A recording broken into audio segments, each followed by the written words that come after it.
Bonjour, bien-aimés. Voilà, quel plaisir de vous retrouver sur Réveille-toi, toi qui dors. Voilà, et Yeshua est bon, Yeshua nous enseigne, Yeshua nous redresse, Yeshua nous corrige, afin que nous soyons réellement ses disciples et que nous puissions surtout être, être sauvés. Voilà.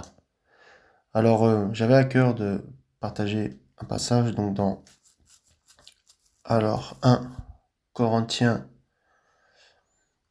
à partir du chapitre 2, verset 1. Moi aussi, frères, quand je suis venu chez vous, ce n'est pas avec une supériorité de parole ou de sagesse que je suis venu vous annoncer le témoignage d'Élohim. Car je n'ai pas jugé bon de savoir autre chose parmi vous, excepté Yeshua Mashiach et Yeshua Mashiach crucifié. Ici, nous voyons l'histoire de Paul.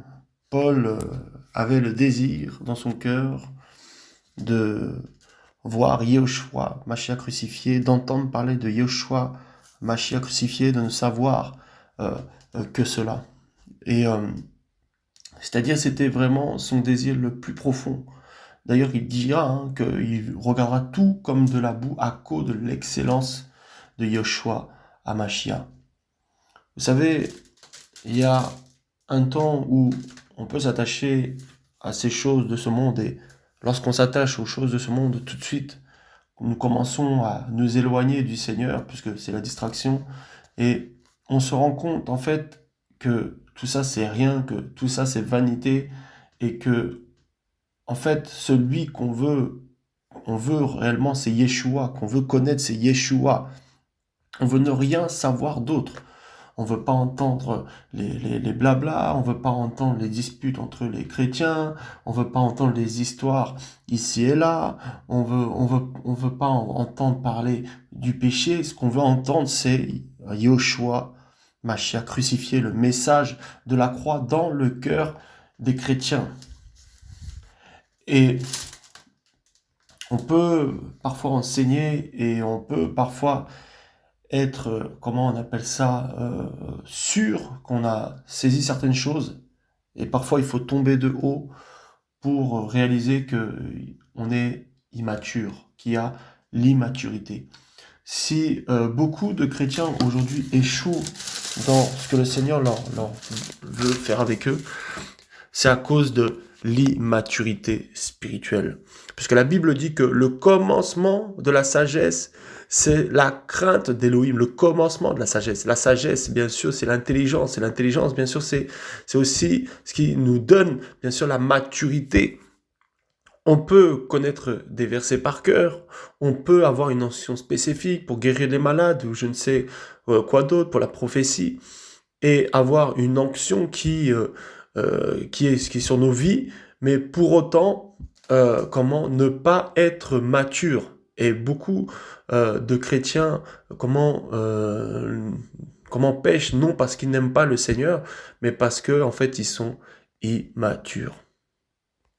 Immatures. Pourquoi? Parce que lorsqu'on pêche, comme je disais, il n'y a pas la crainte. Donc quand on pêche, il n'y a pas la crainte, donc il n'y a pas cette maturité. C'est pour ça que Paul dira comment je vous ai donné du lait à boire et non de la viande solide. Et non de la viande solide. Et le Seigneur dira aussi que si vous ne comprenez pas les choses de la terre, comment comprendrez-vous les choses du ciel? Vous voyez? Et parfois, il y a certaines choses qu'on veut saisir, mais ces choses-là, on ne peut que les saisir dans la crainte du Seigneur. En fait, il n'y aura pas de profondeur, c'est-à-dire on va accepter l'évangile avec notre intelligence, on va accepter l'évangile avec orgueil, accepter l'évangile pour plaire aux autres, pour prouver qu'on est quelqu'un, pour faire quelque chose. Et ce n'est pas ça. D'abord, l'évangile, on doit l'accepter, non pour la nourriture qui périt, mais nous devons l'accepter tout simplement déjà, cette parole véritable, cette croix véritable, parce que déjà pour être sauvé soi-même. Puisqu'en se sauvant soi-même, déjà, on pourra sauver les autres. Mais si nous-mêmes déjà ne sommes pas sauvés, nous ne pourrons pas sauver les autres. Quand bien même nous prêchons la vérité, s'il n'y a pas la vie à l'intérieur, ça ne portera pas de fruits, il n'y aura pas de fruits, il n'y aura pas de semences, il n'y aura pas de vie, puisqu'on récolte ce qu'on sème. Voilà, et si on sème une parole et qu'on vit une vie qui n'est pas agréable au Seigneur, ben, bien entendu, il n'y aura pas de fruits. Il n'y aura pas de fruits. Voilà, l'immaturité spirituelle. Voilà. Et beaucoup sont agités, beaucoup de chrétiens sont agités, telle Marthe. Marthe, elle était là, agitée, elle voulait servir le Seigneur, faire des choses pour le Seigneur. C'était pas mauvais en soi, mais ce qu'il dira, le Seigneur, il dira à Marie, Marie a choisi la bonne part. Parce que Marie se tenait au pied du Seigneur. Marie était au pied du Seigneur et écouter, hein, être assis, c'est écouter, entendre comment l'instruction, hein, ou la correction, voilà, pour pouvoir, comment ça s'appelle, se lever au moment où le Seigneur le dit.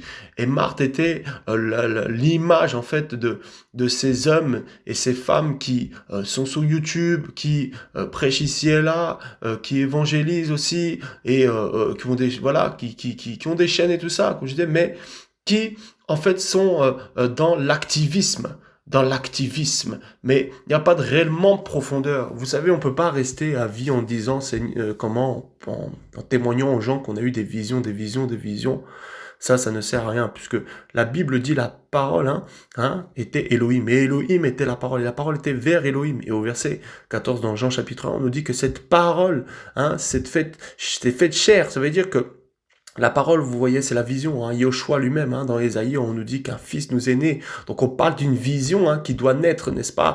Et donc Yeshua, cette vision, voilà, la parole, n'est pas juste rester la parole, mais cette parole nous dit c'est fait chair. Vous voyez, donc on peut pas être juste dans les paroles, mais il faut que cette parole se fasse chair. C'est-à-dire que la vision que nous avons reçue, les visions que nous recevons en songe, en vision, ou ou que le Seigneur nous communique, peu importe comment, qu'elle puisse se faire chair. Parce que à la fin, beaucoup auront de regrets en se disant, pourquoi cette personne-là, sa vision, elle ne s'est pas réalisée, pourquoi il n'est pas rentré dans son appel, pourquoi elle n'est pas rentrée dans son appel, beaucoup se posent ces questions-là, c'est parce que déjà à la base la vision a été avortée, puisque on dit la parole s'est faite chair, donc ici il est question de la vie. Il est question de pratiquer la parole, puisqu'il dit que ne vous bornez pas simplement à écouter la parole, mais mettez-la en pratique. Sinon, on est semblable à un homme qui a regardé son visage naturel.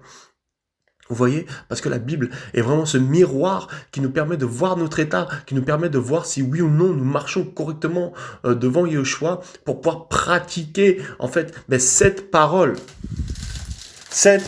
que Yeshua nous a laissée. Vous voyez? Et dans ce comportement, c'est ça le témoignage, dans ce comportement, dans cette pratique, les gens ils voient cette pratique et ils disent, voilà, ça m'inspire. C'est pour ça qu'il dira que vous êtes, Paul, vous êtes des lettres écrites, Paulos, des lettres écrites non avec de l'encre, mais avec, le Saint-Esprit. On est des lettres écrites. Vous voyez, des lettres écrites. Mais on ne peut pas être des lettres écrites si on ne pratique pas la parole. On ne peut pas être des lettres écrites si on ne se sanctifie pas. On ne peut pas être des lettres écrites si on vit un peu dans le péché et un peu avec le Seigneur. Au bout d'un moment, on verra une lettre plutôt déchirée. Voilà, qui faudra restaurer. Vous voyez? Et je vous assure, ça peut aller très très vite. Il suffit qu'on t'élève un tout petit peu. Il suffit qu'on te dise, voilà, t'as ça, t'as ça, t'as ça. C'est pour ça, personnellement, quand on me dit, voilà, frère, t'as un appel, ou t'as ça, t'as ci, je dis, c'est bien, c'est vrai, mais le plus important, en fait, c'est d'abord que moi je sois sauvé, que d'abord moi je sois avec Yeshua, que d'abord moi je sois au pied avec le Maître, et que le Seigneur, lui, puisse faire ce que lui, il a envie de faire, mais sans pour autant chercher à faire, parce qu'aujourd'hui, beaucoup de travail pour Yeshua, mais pas avec lui, ou je dirais qu'ils croient travailler pour lui, voilà, mais pas avec lui, c'est-à-dire ils courent tellement vite, ils ont même oublié que le Seigneur est derrière, qui dit attends-moi, encore, attends-moi, tu vas trop vite, et là tu te retrouves dans un champ, tu te retrouves dans un endroit où le Seigneur t'avait pas forcément permis, et après tu te dis pourquoi tu as ces faiblesses, pourquoi tu as ces choses-là, mais est-ce que le Seigneur t'a dit d'être là où toi tu dois être? Voilà. Mais c'est parce que nous voulons parfois copier aussi sur les autres. Nous voulons copier sur les grands frères dans la foi, sur les pères dans la foi. Voilà, mais eux, leur vie, ben, elle est correcte. Voilà, leur vie, elle est correcte.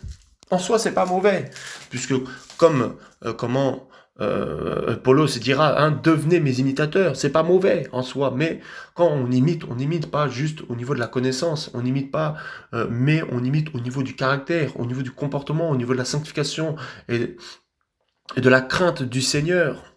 Vous voyez, c'est à ce niveau-là qu'on imite. Maintenant, aujourd'hui, c'est juste l'imitation. On veut l'onction, on veut la guérison, on veut de toutes ces choses-là. Et voilà, et il y a une espèce de concurrence qui se fait aujourd'hui, comment ça s'appelle, dans l'Ecclésia. Voilà. Donc, beaucoup qui reçoivent la vérité, qui reçoivent le message de la croix, ce message du retour à la parole, ben finalement, ne grandissent pas, non parce qu'ils n'ont pas reçu la véritable parole, parce qu'ils la reçoivent par des frères et sœurs qui craignent le Seigneur, mais parce que leur vie n'est pas correcte. Ils ne veulent pas grandir, ils ne sont pas dans la sanctification, ils ne veulent pas se repentir. Vous voyez, parce qu'on peut se repentir avec la bouche, dire Seigneur, pardon, pardon, pardon, mais dans nos cœurs, le Seigneur voit réellement, est-ce qu'il y a eu cette métanoïa, ce changement de direction, ce changement de comportement qui fait que ben, nous serons agréables en fait au Seigneur et que le Seigneur en fait nous recommande. Vous voyez? Et malheureusement, ben, en fait, beaucoup qui sont attachés au ministère et qui ont fait des erreurs, hein, et bah, comme ils sont attachés au ministère, comme ils sont attachés aux hommes, au lieu d'avouer leurs erreurs et s'asseoir un peu et demander au Seigneur pardon et de les restaurer, et d'être enseigné, d'être corrigé, enseigné, hein, le bâton et puis ensuite la houlette relevée, ben non, ils n'acceptent pas. Ils n'acceptent pas le châtiment du Père, ils n'acceptent pas la correction du Père. Et quand le Seigneur les corrige, eh ben, ils voient le Seigneur comme un père fouettard, voilà, comme un père qui est méchant. Oh Seigneur, oh t'es méchant, pourquoi tu me mets là, tout ça, dans le désert. Mais non, Yoshua n'est pas méchant. D'ailleurs, Yoshua n'a pas ce fruit-là de méchanceté. Ça, c'est un fruit qui vient de l'homme. Yoshua n'est pas méchant, Yoshua est bon et il sait ce que tu as besoin. Il sait qu'est-ce qu'il veut en fait faire avec toi. Mais toi, tu raisonnes, toi, tu as ton chemin, toi, tu as tes idées préconçues, tu as ta manière de fonctionner, de voir les choses. Et lui, il a d'autres pensées. Ses pensées sont éloignées des nôtres, n'oublions pas. Et c'est parce que parfois, nous mettons nos pensées en avant que nous oublions, bien entendu, les pensées du Seigneur. Et nous voulons faire les choses en fait à la place du Seigneur. Et c'est pourquoi, quand nous allons trop vite comme ça, la chute risque d'être terrible. Et plus on tombe de haut, plus c'est difficile de se relever. Vous voyez? Donc faut pas courir après le ministère, bien aimé. Faut pas courir après comment ça s'appelle, l'onction. Faut courir après Yeshua. Faut le chercher. Faut s'enraciner en lui. Faut s'enraciner dans sa parole tous les jours, dans la méditation, dans la prière, dans la persévérance, et s'éloigner le plus possible de la distraction, parce que la distraction peut amener facilement aussi au péché. Déjà, la distraction est un péché à partir du moment si ça prend plus de temps par rapport à notre vie avec le Seigneur. Déjà, c'est un péché, mais ça peut nous amener dans des choses terribles. C'est pourquoi il faut vraiment veiller, bien aimé, par rapport à tout cela, par rapport à tout cela. Vous voyez?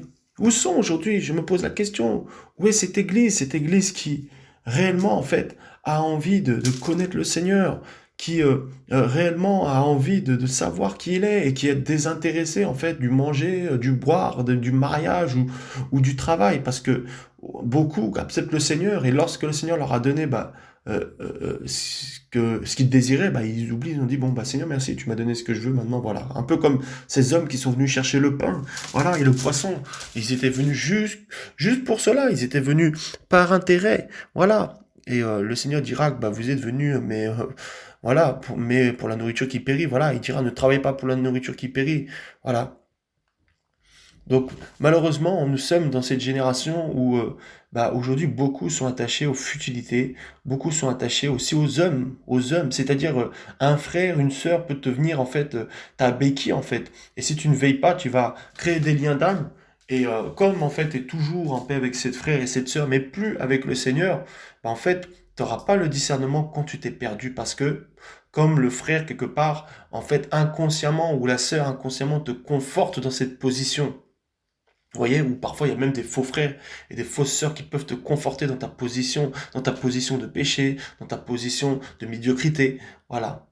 Donc des fois, et c'est pourquoi il faut faire attention parce que nous devons nous appuyer sur le Seigneur seul, parce que le Seigneur seul sait. Nous, on peut parler à un frère, et le frère peut nous dire, oui, le Seigneur va faire ça avec toi, mais toi, tu sais très bien, en fait, dans quoi tu es. Toi, tu sais très bien qu'est-ce que tu vis, qu'est-ce que tu fais dans le secret. Tu connais tes œuvres. Mais tu prends cette prophétie du frère ou de la sœur pour en fait te rassurer, te dire bon ça y est, le Seigneur m'a pardonné, donc je peux comment continuer l'œuvre, je peux continuer à parler de lui, à enseigner tout ça autour de moi, alors que tu connais tes fruits, tu connais ta vie, voyez? Et quand on commence à écouter plus l'homme, parce que l'homme n'est pas au courant de ce que toi tu fais dans le secret, l'homme n'est pas au courant de comment ta marche dans le secret. Ben, lorsqu'on se confie à l'homme, l'homme peut se tromper. L'homme peut, ça s'appelle, comment dire des choses parce que lui, selon ce qu'il voit.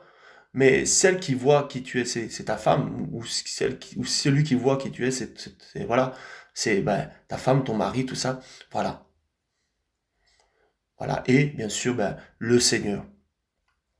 Voilà. Mais on ne peut pas tromper indéfiniment un enfant du Seigneur. Et si nous sommes dans le mensonge et que nous sommes appelés à aller au ciel, le Seigneur finira par nous réprimander, nous briser, nous faire mal pour comment nous redresser et pour qu'on soit vraiment droit comment avec lui. Vous voyez, c'est très important parce que souvent on est là, on a une vie light, mais parce qu'autour de nous on a des frères et sœurs, tout ça qui sont là, mais commence à dire aux frères et sœurs ce que tu vis, ce que tu fais, je pense que ils vont changer de regard sur toi. Vous voyez? Voilà. Mais malheureusement, non, il y a des choses, c'est tellement honteuses qu'on les cache. Voilà. Parce que on a honte. Et la Bible dit que celui qui est des ténèbres, ben, il a honte et il se cache de peur que ses œuvres soient vues en pleine lumière. Voilà. Mais celui qui est de la lumière, ben, les expose. Voilà. Les expose. Voilà. Parfois, ça peut mettre du temps. Mais un enfant du Seigneur finira toujours par exploser parce que ça sera un poids sur son cœur, ça sera quelque chose qui est lourd sur son cœur. Et à un moment donné, il sera désintéressé de comment les gens le voient, de comment les frères le voient. Parce que le problème aussi, des fois, c'est que nous regardons comment les frères nous voient, comment les sœurs nous voient. Et donc on se dit, oh là là, mais qu'est-ce que la frère va penser? Oh là là, mais ce que la sœur va penser? Mais moi j'ai envie de dire, frère, sœur, mais qu'est-ce que le Seigneur pense de toi actuellement? C'est ça le plus important, c'est ça, c'est pas ce que la frère... Parce que le frère va penser de quelque chose de toi par rapport à ce que lui il entend, par rapport à lui ce qu'il voit. Mais lui ne connaît pas tes œuvres dans le secret. Mais qu'est-ce que le Seigneur lui pense réellement de toi? Vous voyez? Donc on peut avoir des véritables prophéties de frères et sœurs qui nous encouragent, mais pour autant c'est pas maintenant qu'on doit rentrer dans ces choses-là parce que nous connaissons nos œuvres, nous connaissons notre marche avec le Seigneur, nous connaissons notre caractère à régler, nous connaissons ce que nous entendons, ce que nous voyons, ce que nous pensons. Nous connaissons ces choses-là. Et le Seigneur aussi connaît ces œuvres-là. Vous voyez? Donc on se ment à nous-mêmes et on se trompe, comme la Bible dit, hein, on se ment à nous-mêmes, on se trompe par des faux raisonnements. On raisonne, voilà. Le Seigneur est amour, il est amour. Donc, de toute manière, le Seigneur est amour, donc je peux continuer ma vie comme cela. Mais il y aura quand même des conséquences, parce que chaque péché le péché, c'est manquer le but, le péché, c'est redescendre. Voilà, donc il y aura des conséquences. Voilà. Et, euh, et je vous assure que on est dans un temps où, ben, en fait, il y a cet esprit-là, et puis il y a aussi cet esprit de légalisme, où beaucoup de chrétiens vont parler d'une certaine manière quand ils vont être avec d'autres chrétiens, et lorsque ils vont être avec, comment on appelle ça, d'autres personnes qui sont pas forcément converties, ils vont avoir un langage très compliqué. Donc ils vont faire des manières devant les autres, mais quand ils sont avec d'autres personnes non converties, ils vont parler d'une autre manière. Voilà. Donc ils vont changer d'attitude, hein, c'est de l'hypocrisie finalement, hein. Ils vont changer d'attitude devant les frères et sœurs parce que bah comment il faut faire attention à son image, il faut faire attention quand même. Voilà. Il n'y a plus de sincérité. C'est pour ça je bénis au choix. Parfois il y a des frères, ils disent des mots, ils sont un peu compliqués, mais au moins ils sont vrais. Voilà, et ils montrent leurs faiblesses et voilà, nous prions pour ces frères-là qui ont des faiblesses par rapport à certains mots qu'ils peuvent dire, et ils sont vrais, voilà. Souvent, on a un langage tellement, parfois, où on veut tellement un langage spirituel, tellement un langage qui est tout droit, tout rose, voilà, mais pourtant, ce sont ces gens-là, même des fois les pires sorciers, qui parlent bien correctement, tout ça, même le latin, tout ça là, hein, mais ce sont eux, parfois même les pires sorciers. Voilà, ils parlent bien correctement, tout ça, mais ce sont les pires sorciers. Et ceux qui crient, qui, comment parfois, ont un langage qui, en fait, finalement, ben, est naturel, hein, voilà, qui ne cherchent pas à faire, comment, à faire une sorte de séduction hein, par le langage, hein, parce que nous ne sommes pas dans l'oratoire. Voilà, ça c'était les Grecs qui faisaient ça. Voilà, ils apprenaient l'oral, tout ça, non. Donc, hein, donc nous devons comment être naturels quand nous parlons aussi aux autres. Voilà. Voilà, et je vous assure, il y a beaucoup de fausseté, hein. Tout ça, c'est comme du maquillage, hein. C'est comme du maquillage qu'une femme, elle met tout ça pour cacher ben, ses impuretés. Ben, aujourd'hui, beaucoup de chrétiens, ben, malheureusement, ben, sont comme ça, hein. Voilà. Et voilà, on est tous passés par là, donc voilà, et que Yeshua nous préserve aussi de cela, parce que c'est un esprit. C'est un esprit, bien aimé. C'est un esprit. Vous voyez, il y a cette fausseté, tout ça, cette hypocrisie. Oh, ça va, par la grâce de Yeshua. Oh, ça va, mon frère, mais toi-même, tu connais ta vie. Toi-même, tu sais ce que tu vis. Toi-même, tu connais ta vie. Tu connais ce que tu fais. Voilà, mais ça va, ça va, ça va. Voilà. Vous voyez? Vous voyez? Donc, c'est un temps vraiment où il faut se détacher davantage, hein, où le Seigneur, même, je dirais, nous détache davantage du péché, il nous détache davantage comment de ce que nous sommes, de nous-mêmes, de comment nous nous regardons, comment nous nous voyons. Voilà. Il nous détache de nous-mêmes, en fait, de notre propre image. Voilà. De la bonne image qu'on se fait, en fait. Parce que si on commence à voir vraiment comment le Seigneur nous voit, on va voir que nos cœurs vraiment ben, sont pourris. Et il y aura, en fait, ben, une véritable, en fait, repentance. Vous voyez? Voilà. On n'est plus dans l'excitation. On n'est plus dans le temps de l'excitation. Voilà, faire descendre l'onction, je sais pas quoi et tout. Non, nous sommes vraiment dans le temps où il faut poser les fondements, où il faut parler des vrais fondements. Et les vrais fondements, déjà, premièrement, ben, c'est l'amour, c'est aimer Yeshua. Et la Bible dit que celui qui aime Yeshua ne pratique pas le mal, ne pratique pas le péché. Voilà, et celui qui pratique le péché est du diable. Donc dès lors que tu pêches, c'est grave parce que tu perds ta position. Tu perds ta position d'enfant du Seigneur. Et en perdant ta position d'enfant du Seigneur, bah, tu perds aussi l'héritage, en fait, bah, qui va avec.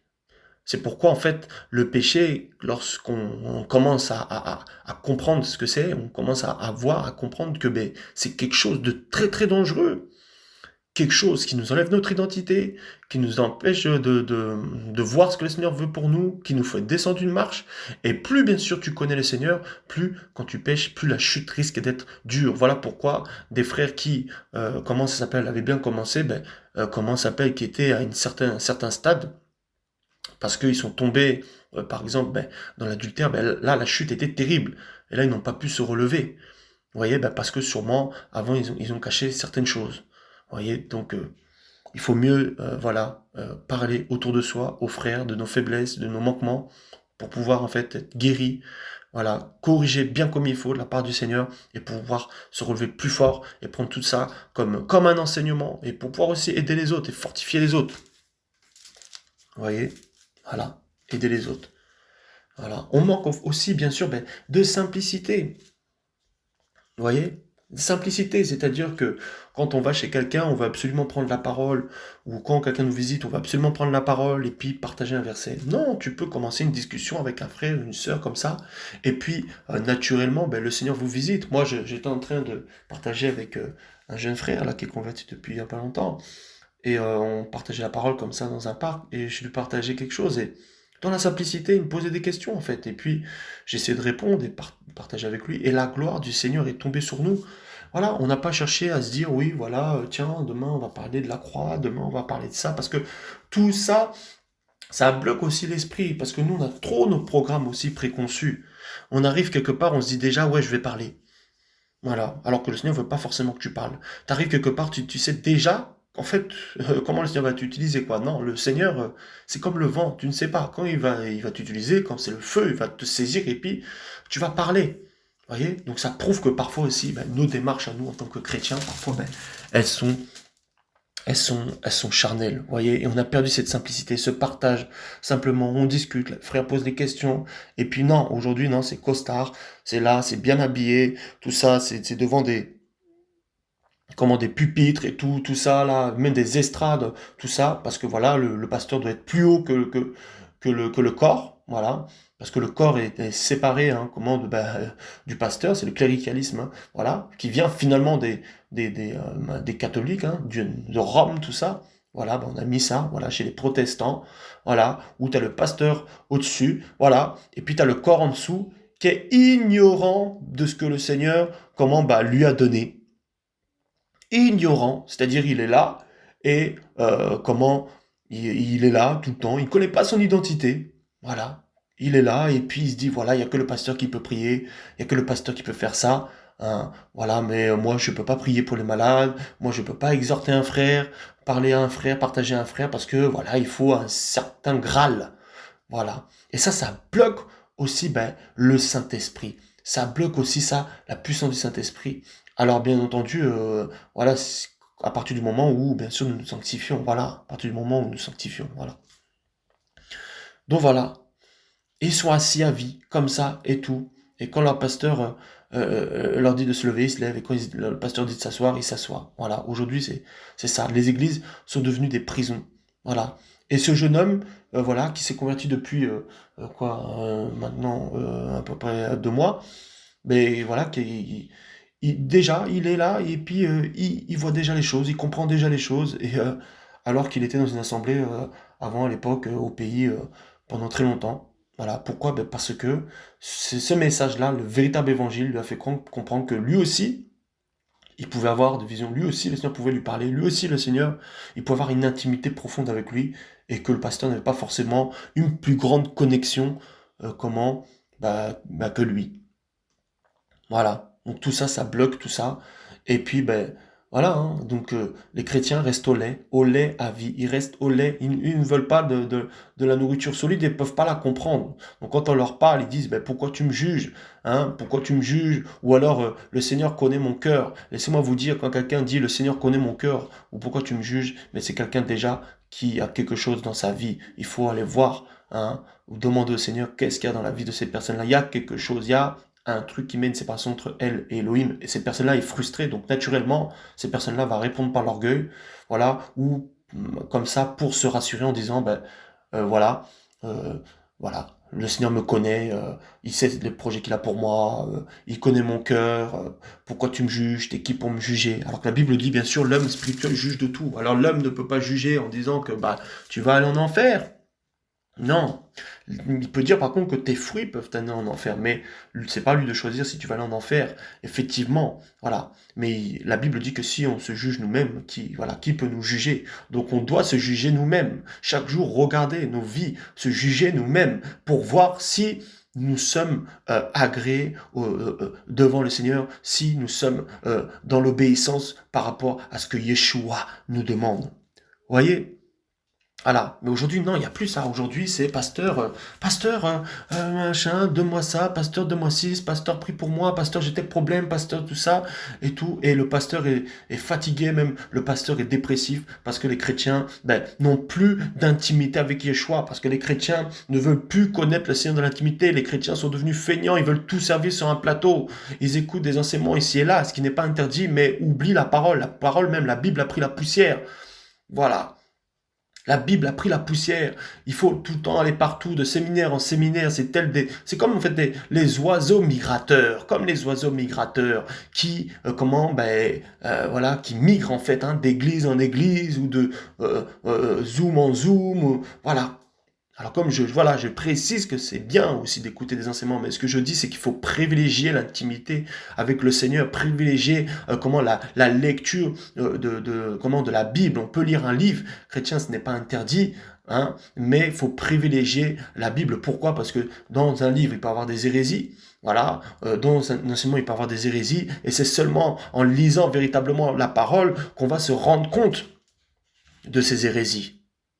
Vous voyez? Donc c'est tout ça qui fait que, comme je disais tout au début, que les chrétiens sont immatures. Parce qu'ils ne connaissent pas leur identité, parce qu'ils laissent des pasteurs qui prêchent parfois pas la vérité, qui n'ont pas le véritable fondement, qui sont un fondement plus sur l'argent, les guider, les diriger, parce qu'ils laissent ces hommes-là les contrôler ou ces femmes-là les contrôler. voilà, ou parce qu'ils se sentent bien finalement dans un groupe, tout ça, fraternel. Un jour, il y a une catholique qui me dit, oui, moi je viens à l'église catholique, je sais que c'est pas la vérité, mais parce que en fait, bah, il y a la fraternité. Voilà, parce qu'ils sont ensemble avec des frères et sœurs catholiques. Voilà, donc il y a des gens qui sont dans les églises, ou qui sont dans les assemblées, véritables, même où le Seigneur parfois est prêché, mais juste parce qu'il y a des copains, parce qu'il y a des copines, parce qu'il y a des frères et sœurs. On ne doit pas venir à l'assemblée parce qu'il y a un prophète, ou parce qu'il y a un pasteur, ou parce qu'il y a nos frères et sœurs. Non, on doit venir à l'assemblée, écouter la parole, parce que Yeshua est là-bas, et que Yeshua, comment ça s'appelle, comment sa parole est prêchée dans toute la vérité. Vous voyez, mais pas parce qu'il y a un frère, comment ça s'appelle, et une sœur. Vous voyez? Voilà, parce qu'aujourd'hui, les églises, malheureusement, évangéliques, surtout, sont devenues des lieux de rendez-vous. Des lieux où les copains et les copines se donnent rendez-vous. Voilà, comme ce jeune homme évangélique à qui j'ai parlé, qui me disait qu'il avait des rapports avec une fille. Depuis 1 an, il est dans cette église évangélique, le pasteur lui a jamais rien dit. J'ai dit, mais ce n'est pas normal.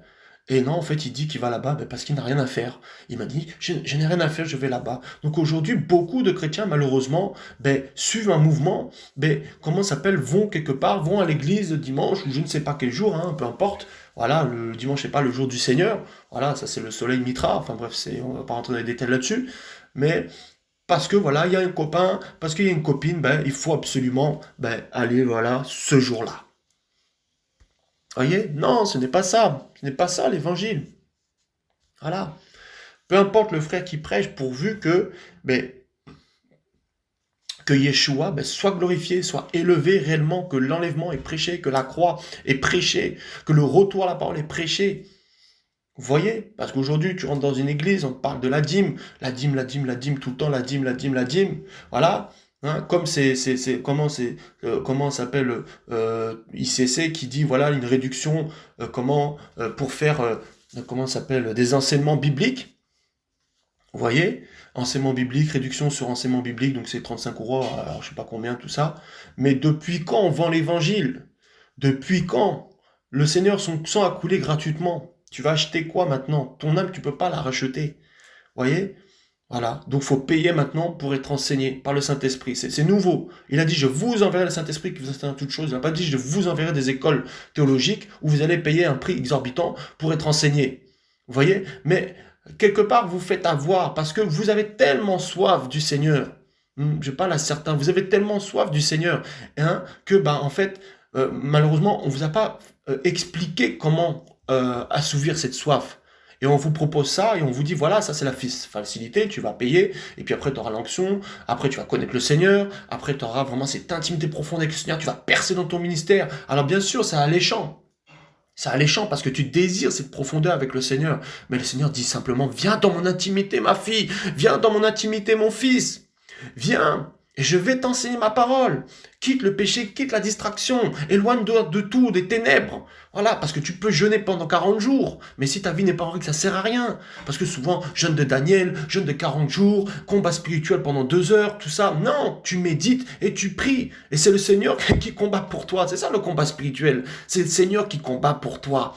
À la croix, il les a vaincus. Maintenant, dans ce combat spirituel, parce que tu es debout, parce que tu es dans la fermeté, parce que tu es saint, parce que tu es droit, le Seigneur se glorifie. Et le Seigneur te donne la victoire à partir du moment où tu restes dans sa victoire. Parce que dès lors que tu pêches, tu quittes ta position assis dans les lieux célestes en Christ. Et là, tu ouvres une porte. Tu donnes au diable l'occasion de t'accuser. C'est sûr que là, tu n'auras plus la victoire. Alors tu peux prier pendant 40 ans, 40 jours, je ne sais pas quand, jeûner pendant jour et nuit. Jamais tu n'auras l'onction. Jamais comment tu rentreras dans ton appel. Si tu penses cela, ce n'est pas ça. Pour rentrer dans ton appel, c'est l'obéissance. L'obéissance. Et on vous fait croire, voilà, 39 euros, 35 euros, des enseignements, tout ça. Mes amis, Yeshua n'a jamais fait payer. N'a jamais fait payer ses enseignements. Vous avez vu Yeshua sur la montagne faire payer ses enseignements? Non, au contraire, c'est lui qui a donné le poisson, même le pain. Et après, les a enseignés. Vous voyez? Mais maintenant, aujourd'hui, on vous demande de payer. Vous avez reçu gratuitement, donné gratuitement. Sans contrainte. Voilà. Ni tristesse. Paul dira, donner avec liberté de cœur, sans contrainte ni tristesse. Vous voyez? Donc même quand on vous demande de donner tout ça, là, c'est sans contrainte ni tristesse. Vous voyez? Voilà. Des voleurs. Vous voyez? Ça, c'est du business, tout ça. Hein?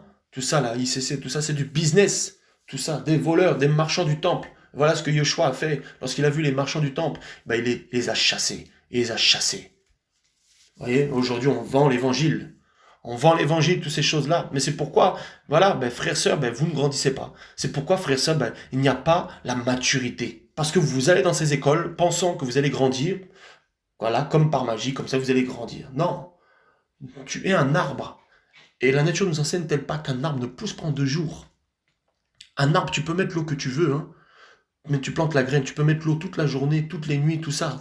Hein, mais comment? C'est pas pour autant que ça va pousser plus vite. Vous voyez? Ça, il y a quand même du temps. Hein. L'arbre d'abord, les graines, la graine doit d'abord s'enraciner, hein, les racines, tout ça et tout. Il y a un travail qui se fait et puis ça commence à sortir et on commence à avoir les fruits. Mais aujourd'hui, on veut que les chrétiens deviennent comment ça s'appelle, des enseignants du jour au lendemain de la parole. Non, il y a un temps à chaque chose. Vous voyez? Et c'est ça l'image de l'arbre. Nous sommes des arbres plantés près des courants d'eau. Vous voyez? Et on vous dit, voilà, vous allez dans ces formations-là, vous allez pousser d'un seul coup. Vous voyez? Voilà. Et on vous donne du lait en plus. C'est du lait là-bas qu'on vous donne. Jamais on va vous donner les choses pour grandir, parce que si on vous donne les choses pour grandir, eh ben vous allez commencer à voir en fait réellement ce qu'on vous fait là-bas. Vous voyez? Et vous allez commencer à les dénoncer. Donc on va vous donner du lait, on va vous envoûter et on va vous remplir la tête plein de versets et vous allez devenir des chrétiens orgueilleux lorsque des chrétiens vont venir avec la vérité pour vous dire comment ça s'appelle comment ça s'appelle la vérité, voilà, le véritable message, voilà, et vous allez dire que non, t'es trop dur, comment ça se fait, tout ça et tout, ouais, ça vient de Satan et tout, parce que vous avez été envoûté, enseigné par la théologie et non par le Seigneur, enseigné par des écoles et non dans le désert, non dans le brisement. Vous voyez? Parce que le Seigneur mandate dans le brisement, le Seigneur mandate dans le désert, il te façonne, tu te brises, tu pleures, et puis après il te dit, voilà, va leur dire qui je suis, va leur dire qui je suis. Voyez, hein, Moïse, 40 ans dans le désert, et après, il a dit, va leur dire qui je suis. Vous voyez, la maturité là, 40 ans dans le désert, pour qu'il puisse parler. Au moment même, il disait, non, je ne peux plus parler, hein. Je ne peux plus. C'est-à-dire, c'est au moment où tu dis, là, je ne peux plus, Seigneur. Je ne peux plus rien faire. J'arriverai pas là. C'est là où le Seigneur va commencer à t'envoyer même, hein, parce qu'il considérera que tu es mature, parce que tu as compris que sans lui, tu ne peux rien faire. Vous voyez? Et comprendre, c'est pas juste comprendre avec la bouche. On comprend à partir du moment où on commence à s'appuyer sur lui, où on se rend compte que de notre propre force, on ne peut rien. Où on se rend compte que si une seule journée on s'écarte de lui, on peut être mort. Vous voyez? Mais voilà, aujourd'hui, ces pasteurs qui sont dans ces écoles théologiques, voilà, et qui sortent avec des diplômes, voilà, et puis ça y est, ils sont pasteurs, et puis ils arrivent, et puis ils font de la récitation devant tout le monde, et puis les gens les écoutent, voilà. Les gens les écoutent, et puis ils applaudissent, hein, ils font le sermon, tout ça, voilà. Alors que non, c'est pas ça. Tu viens, et le Seigneur sait ce que chaque cœur a besoin, et le Seigneur parle à son peuple, voilà, sans forcer. Voyez, voilà. Et c'est comme ça, chrétiens, vous qui êtes dans ces églises, où il y a ces pasteurs qui sont dans l'église protestante de France, hein, dans tous ces systèmes, tout ça là, fait par l'homme. C'est pourquoi vous ne grandissez pas, parce qu'on vous parle de la parole, mais cette parole ne s'est pas faite chère dans leur vie. Vous voyez, ils ont des salaires de 5 000 euros. Pour certains, de 10 000 euros. Où avez-vous vu un pasteur avoir un salaire? L'argent doit servir pour la mission. Vous voyez? Et pour aider les frères et sœurs, les veuves et les orphelins. Mais aujourd'hui, non, ça veut construire des grandes écoles, ça veut construire toutes ces choses-là, voilà, mais ça veut plus suivre réellement Yeshua. Vous voyez? Voilà. C'est pour leur gloire, voilà. Il faut un concours, la concurrence. Voilà, celui qui a construit la plus grande église. Vous voyez? Et comme c'est ces gens-là qui vous prêchent, hein, ces gens avec l'esprit de concurrence, c'est normal que vous aussi, après, vous avez cet esprit de concurrence. Voilà. C'est normal. Et donc, du coup, vous faites vous faites la course. Et c'est pourquoi vous allez dans tous ces séminaires payants pour avoir le maximum de connaissances, pour être les premiers. Vous voyez, les reconnus. Voilà, beaucoup dans leur cœur se disent, moi un jour je ferai le Stade de France, moi un jour je ferai ça. Voilà, ça c'est vos ambitions. Mais le Seigneur veut peut-être que tu parles qu'à une âme. Voilà. Les ambitions personnelles aussi fait que il y a cette immaturité parce qu'on est dans des ambitions personnelles. Vous voyez? Voilà. Et beaucoup de jeunes ont bien commencé. Voilà, c'est spécialement ce soir un message à la jeunesse. Beaucoup de jeunes ont bien commencé avec vraiment la crainte du Seigneur, ils aimaient le Seigneur, tout ça. Et puis, un jour, on est venu, on leur a proposé d'aller prêcher dans un endroit, voilà, où il y a un pasteur reconnu, qui est dans le système satanique bien comme il faut. Et puis, ils ont commencé à être élevés par ces hommes, et ils ont oublié la vérité, parce que tellement qu'ils ont été élevés par les hommes, vous voyez, on vous gonfle, et après, vous ne pouvez plus écouter la vérité. Voyez?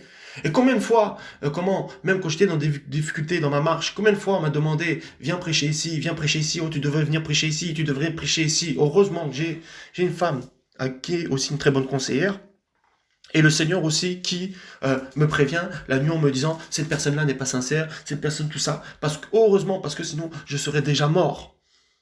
Je serais déjà mort, et heureusement qu'il me garde, heureusement qu'il m'interpelle. Voilà, si, je suis trop loin de lui. Vous voyez? Voilà. Et si j'aurais accepté, je serais déjà un bishop, je serais déjà un homme avec un costard, tout ça, tapis rouge, tout ça, ben oui, aux États-Unis ou en Afrique. Voilà. Parce qu'on m'a proposé, viens prêcher ici, viens prêcher là. Je dis non, je suis comme le vent, je reste dehors, parce que les chrétiens sont dehors. Et le Seigneur m'a dit, il n'a pas besoin de moi forcément pour aller parler dans ces églises paganisées. Lui-même interpellera les chrétiens. Vous voyez? Voilà. Dès qu'on voit que tu es un peu faible, dès qu'on voit, voilà. Il y a un temps, voilà, où des frères se sont éloignés de moi pour mon bien, voilà, et les faux sont arrivés. Les faux sont arrivés en me disant, viens ici, viens là, viens prêcher, même des femmes pasteurs, tout ça, sont là. J'ai dit non. Je vais faire quoi ici? Il y a les caméras, tout ça, je vais faire quoi? Déjà, je suis contre les femmes pasteurs. Une femme ne doit pas être pasteur, elle ne peut pas avoir une église. Ils vont prendre le passage qu'il n'y a ni homme ni femme pour faire approuver en fait leur mensonge. Vous voyez? Alors que non, jamais on voit dans la Bible un pasteur femme. Ça n'existe pas. Voilà. Ça a été donné à l'homme. Les apôtres, c'était des hommes. Voilà. Mais la femme a un rôle très important, mais ce n'est pas le rôle des femmes pasteurs. Voilà. Donc des fois, ça fait du bien, gloire à Yeshua, de prendre conscience de son état, de prendre conscience, parce que, vous assure, on peut tomber rapidement dans le trou. Hein? Voilà, rapidement. Voyez? Et je vous assure que quand vous êtes loin du Seigneur, les faux, les sorciers vont venir vers vous pour que vous commenciez à être rebelles contre ceux qui vous prêchent la vérité. Voyez, en vous disant, lui, il est trop dur. Oh, ils sont trop durs. Oh, il manque d'amour. Ouais, il devrait pas te dire ça. Ouais, il devrait pas te lâcher. Ouais, il devrait pas t'abandonner, tout ça. Et si tu commences à croire ça, c'est des flèches et des flèches. Alors que non, pas du tout. C'est le frère qui te dit ça parce qu'il veut te sauver. Le frère te parle comme ça ou te met de côté un petit peu pour te sauver, pour que tu prennes conscience que tu dois pas t'appuyer sur lui. Ou la sœur. Vous voyez? Voilà. Si on commence à croire maintenant ces choses-là, c'est compliqué. Vous en aurez des propositions. Bien aimé, je parle surtout à la jeunesse, dès que vous verrez, ces faux verront un peu de grâce en vous, ils chercheront à vous capturer et à vous emprisonner dans leur église. Et là, je vous assure, la grâce sera finie. Ça sera une autre onction. Ce sera une onction qui vient du diable. Ça sera autre chose. Vous voyez? Voilà, ça sera fini.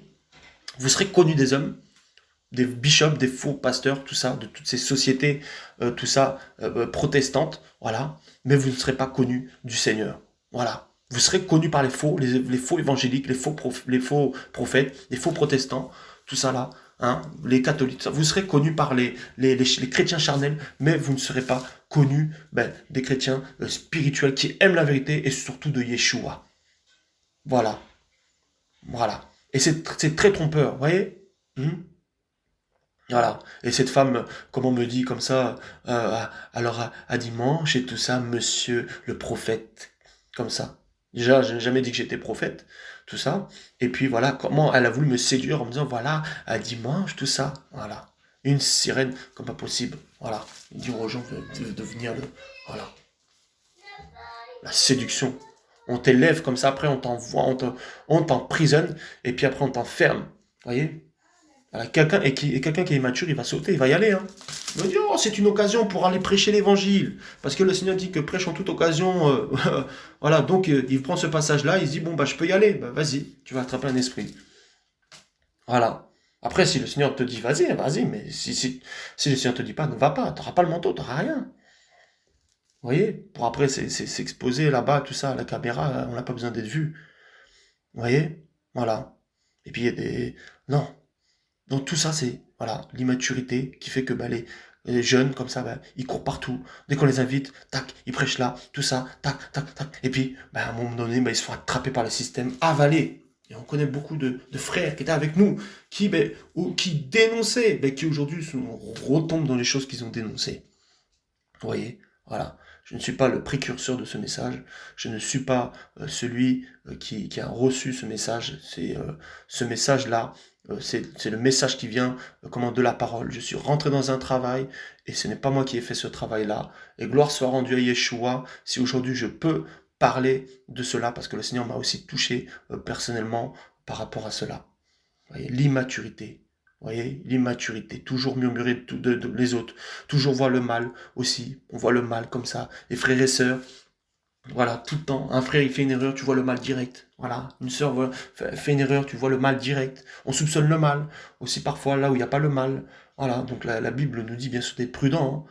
Voilà, d'être prudent, mais elle ne dit pas d'être méfiant, mais elle dit d'être prudent, voilà, aujourd'hui on est trop méfiant, on a peur de tout le monde, de tous les chrétiens, on pense que parce que qu'on est les seuls à être dans la vérité.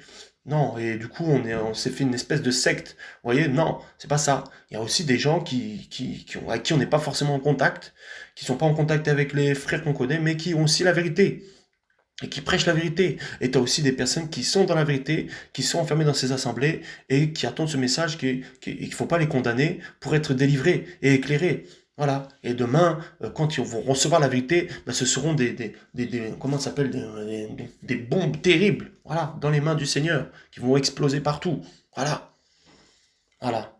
Donc on ne doit pas condamner aussi tous ces gens qui sont dans ces systèmes, c'est pas ce que je dis, mais du moins ceux qui désirent la vérité, ils finiront par la trouver. Vous voyez?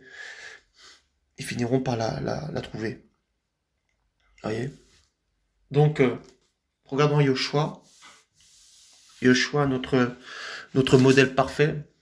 Comment Yoshua a fonctionné? Yoshua faisait des miracles, il allait se cacher. Regardez, aujourd'hui on fait des miracles et puis on se montre. C'est ce qui se passe, hein. Les faux pasteurs, voilà. Ils font des miracles et ils se montrent. Alors que Yoshua, il faisait des miracles et se cachait. Personne ne savait où il était. Vous voyez, comment se fait-il aujourd'hui qu'on trouve les pasteurs facilement? Vous voyez, tout ça. Donc, il faut revenir, mes amis, à la vérité. Il faut revenir, mes amis, à la sanctification. Il faut revenir, mes amis, à la crainte de Yahweh véritable, à la repentance, j'insiste, à la repentance. Et si aujourd'hui je peux insister là-dessus, c'est parce que moi-même, je me suis repenti sincèrement, au nom de Yeshua, alléluia. Donc, mes amis, il faut, avant de pouvoir parler aux autres, regarder nous-mêmes nos vies, comment nous marchons.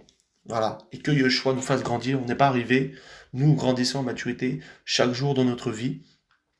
Et bientôt, ça sera le départ, voilà, le départ au ciel avec Yoshua. Mais ceux qui sont charnels, ceux qui ne veulent pas du brisement, ceux qui ne veulent pas de l'épée, ceux qui ne veulent pas du châtiment de Yeshua, ceux qui ne veulent pas accepter le désir de Yeshua, le brisement, et qui veulent que les belles paroles, malheureusement, ne rentreront pas. Il faut accepter parfois qu'on nous secoue. Il faut accepter parfois qu'on vous secoue, parce que c'est comme cela qu'on prend conscience et c'est comme cela qu'on change. Soyez bénis. Amen.